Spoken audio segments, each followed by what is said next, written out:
نحمده ونصلي ونسلم على رسوله الكريم اما بعد فاعوذ بالله السميع العليم من الشيطان الرجيم بسم اللہ الرحمن الرحیم. پرسنل میں میں نے ان کو جواب دے دیا ہے، لیکن باقی بھائیوں کے علم میں اضافے کے لیے بتا رہا ہوں. بھائی نے پوچھا ہے کہ جیسے موبائل میں قرآن پاک ہوتا ہے یا حدیث کی کتابیں ہوتی ہیں یا ویڈیوز ہوتی ہیں، تو اس موبائل کو لے کے اگر بندہ واش روم میں چلا جاتا ہے تو اس میں کوئی حرج والی بات تو نہیں ہے. تو اس کے حوالے سے علماء محدثین جو عصر حاضر کے ہیں ان کا بالاتفاق یہ فیصلہ ہے کہ موبائل چونکہ قرآن پاک اوپن کر کے تو نہیں اگلا بندہ واش روم جا رہا ہوتا، تو یہ غلط ہے.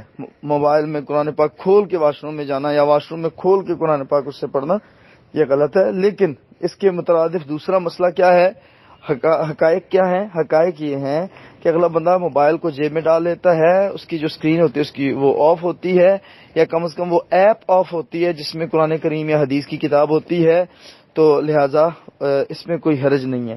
یہ سیم اسی طرح ہے جیسے کوئی حافظ قرآن ہو یا عالم دین ہو، اس کو حدیثیں یاد ہوتی ہیں، ہزاروں یا سینکڑوں حدیثیں یا درجنوں حدیثیں اس کے ذہن میں ہوتی ہیں، زبان پہ ہوتی ہیں، ٹھیک ہے، لیکن وہ ان کی تلاوت نہیں کر رہا ہوتا، ان کو پڑھ یا سنا نہیں رہا ہوتا. تو وہ کتابیں جو اس کے ذہن میں محفوظ ہوتی ہیں یا دل میں محفوظ ہوتی ہیں، تو انشاءاللہ اس کی وجہ سے جیسے اس پہ کوئی حرج نہیں ہے، اسی طرح اس پہ بھی کوئی حرج نہیں ہے. بارک اللہ فیکم.